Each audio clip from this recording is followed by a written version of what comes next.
मेरे प्यारे देशवासियों, आप सभी को स्वतंत्रता दिवस की हार्दिक शुभकामनाएं व बधाई। राष्ट्रीय आंदोलन के दौरान अनगिनत भारतीयों ने अपना बलिदान दिया था। उन सभी के कुर्बानियों को हम नमन करते हैं। महात्मा गांधी जी, पंडित जवाहरलाल नेहरू जी, सरदार वल्लभ भाई पटेल, नेताजी सुभाष चंद्र बोस, मौलाना आज़ाद, राजेंद्र प्रसाद, सरोजिनी नायडू व बाबा साहब अम्बेडकर जैसे हमारे महान पूर्वजों ने न सिर्फ राष्ट्रीय आंदोलन में अपना अमूल्य योगदान दिया, बल्कि भारत को मजबूती नींव रखने में सशक्त भूमिका निभाई। हम बड़े आदर से उनको आज श्रद्धांजलि अर्पित करते हैं। आज़ादी से लेकर अब तक भारत विश्व में एक मजबूत शक्ति बनकर उभर रहा है। ये सब कुछ सालों में नहीं, राष्ट्र निर्माण एक साथ प्रक्रिया है और हमारे आज़ादी के महान नायकों ने, सभी प्रधानमंत्रियों ने और भारत की जनता ने अपने योगदान से इस सपने को साकार किया है। आजकल कुछ लोग ऐसे जताते हैं कि भारत की प्रगति पिछले कुछ वर्षों में ही हुई है। वो गलत सोच है। मेरे देशवासियों, जब ब्रिटिश सरकार ने यहाँ जाते वक्त भारत की स्थिति ऐसी कर दी थी कि यहाँ सुई भी नहीं बनती थी, तब पंडित जवाहरलाल नेहरू ने यहाँ बड़े बड़े उद्योग लगाए, स्टील प्लांट्स लगवाए, भाखरा नानगल, नागार्जुन सागर और हीराकुंड जैसे हाइड्रो इलेक्ट्रिक डैम लगाए, आईआईटी, आईआईएम, एम्स, एनआईडी जैसे इंस्टीट्यूट्स बनवाए, स्पेस रिसर्च और एटॉमिक एनर्जी रिसर्च की नींव रखी गई। यही नहीं, कला, साहित्य और संगीत को भी सरकार के आरंभिक वर्षों में नेहरू जी ने आवश्यक बढ़ावा दिया। जब भारत में अनाज की कमी हुई, तब लाल बहादुर शास्त्री जी, इंदिरा गांधी जी ने हरी क्रांति लाकर देश को अनाज इंपोर्ट करने से मुक्त करा, आत्मनिर्भर बनवाया। श्वेत क्रांति ने भारत को दुनिया का सबसे बड़ा दूध उत्पादक देश बनाया।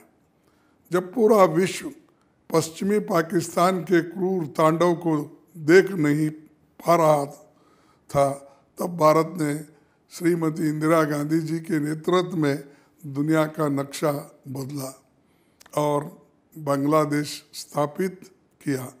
जब हमारे बैंक राजे रजवाड़े के पंचकुल में थे और हमारे गरीब भाई बहन प्राइवेट देनदारों, सूदखोरों के अत्याचार से दुखी थे, तब इंदिरा जी ने 14 बैंकों का राष्ट्रीयकरण कर बैंकों के लिए गरीबों के दरवाजे खोले।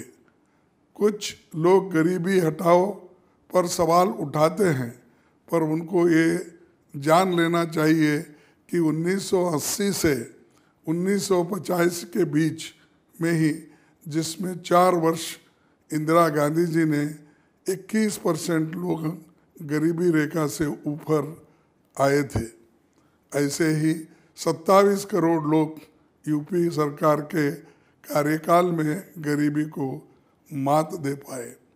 जब भारत में कुछ लोग टेक्नोलॉजी का विरोध करते थे, तब राजीव गांधी जी ने अपना भारत को 21वीं सदी की चुनौतियों के लिए तैयार किया। टेलीकॉम, आईटी और कंप्यूटर रेवोल्यूशन से भारत के युवाओं के भविष्य में नया उजाला लाया। नॉर्थ ईस्ट में Assam accord, Mizo accord, Shillong accord और पंजाब की अकॉर्ड साइन हुआ, जिससे देश के कई भागों में शांति स्थापित हुई। आईटी रेवोल्यूशन से युवाओं को सशक्त करने के साथ साथ राजीव जी ने चुनाव में युवाओं की भागीदारी सुनिश्चित करने के उद्देश्य से वोट करने की आयु को 21 से 18 वर्ष किया, जिससे युवा राष्ट्रीय निर्माण में सीधे अपनी भागीदारी दे सके। पंचायती राज को बढ़ावा मिला। राजीव जी के शासनकाल में देश की अर्थव्यवस्था में डबल डिजिट तक तरक्की की। पीवी नरसिंह राव जी ने, डॉक्टर मनमोहन सिंह जी ने साथ मिलकर 91 में आर्थिक उदारीकरण कर देश को दुनिया के साथ जोड़ा और अर्थव्यवस्था को मजबूत किया। अटल बिहारी वाजपेयी जी सहित सभी प्रधानमंत्रियों ने हमेशा देश के लिए सोचा और विकास के अनेकों कदम उठाए। मुझे कहते हुए बहुत पीड़ा हो रही है कि आज लोकतंत्र, संविधान और ऑटोनोमस बॉडीज तीनों पर बहुत बड़ा खतरा है। विपक्ष की आवाज़ दबाने के लिए नए नए हथकंडे अपनाए जा रहे हैं। सीबीआई, ईडी, इनकम टैक्स की रेड्स तो हो ही रही है, इलेक्शन कमीशन को भी कमज़ोर किया जा रहा है।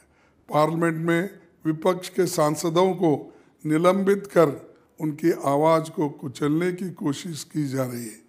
किसी का माइक बंद हो रहा है या किसी के शब्द एक्सपंज हो रहे हैं, प्रिविलेज मोशंस लाए जा रहे हैं। आने वाला वक्त में शायद लोग विश्वास ना करें कि किसी समय हमारे देश में ऐसी भी सरकार थी जिसके सत्ता पक्ष के लोग ही सदन की कार्रवाई अवरुद्ध करते थे। महान लोग नया इतिहास लिखने के लिए पुराना इतिहास को मिटाया नहीं करते, वो अपनी लकीर बड़ी खींचते हैं, बजाय पहले की लकीर को काट या मिटाकर छोटा करने के। जो लोग आजकल दिन भर नाम बदलने की बातें दोहराते हैं, देखिए उन्होंने क्या किया। पुरानी चल रही योजनाओं को नया नाम दे दिया, पुराने इंफ्रास्ट्रक्चर प्रोजेक्ट्स पर नए पत्थर लगाकर अपना नाम जोड़ दिया। दशकों से चल रही पुरानी संवैधानिक प्रणालियों का तार कर तानाशाही के नए आयाम देकर लोकतंत्र की धज्जियां उड़ाने का काम किया। और अब वो पुराने कानूनों को, जिसने देश को स्थिरता प्रदान की, शांति प्रदान की, उनका नया नाम बदलकर इतिहास रचने की कवायद कर रहे हैं। पहले अच्छे दिन की बात की, फिर न्यू इंडिया की बात की और अब अमृत काल की बात करते हैं। क्या ये अपनी नाकामियों को छिपाने के लिए नाम बदलना नहीं हुआ? साथियों, मणिपुर हो, हरियाणा हो, यूपी हो, चाहे देश का कोई भी कोना हो, जहाँ भी अन्याय होता, कांग्रेस पार्टी न्याय स्थापित करेगी, लड़ेगी, आवाज़ उठाएगी। युवाओं के अधिकारों के लिए, किसानों की भलाई के लिए, महिलाओं के सम्मान के लिए, समाज के वंचितों के न्याय के लिए, छोटे व्यापारियों की कमाई के लिए कांग्रेस खड़ी है। इंडिया खड़ा है।